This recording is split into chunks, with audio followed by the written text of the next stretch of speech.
Şaban gibi oldum. Şaban Fransızca öğrenirken katır katır o repliği herkes biliyordur. Arkadaşlar bir tane uyarımız var. Hişyari. Pevdenk dediğimiz yani diftong h ve v sesi. H ve v sesi. Diftong.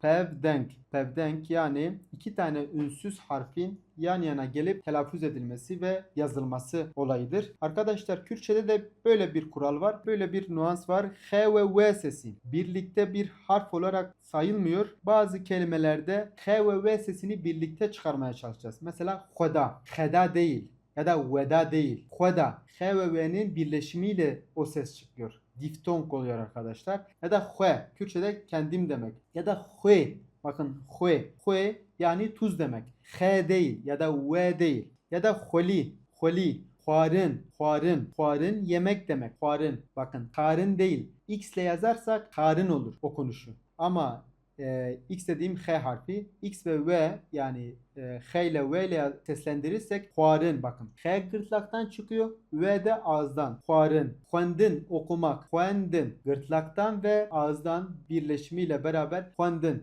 Şaban gibi oldum. Şaban Fransızca öğrenirken katır katır o repliği herkes biliyordur. Huandın. Huandın. Huandın arkadaşlar. Yani Kürtçe öğretmek için Şabanlaştık arkadaşlar. O derece diyelim.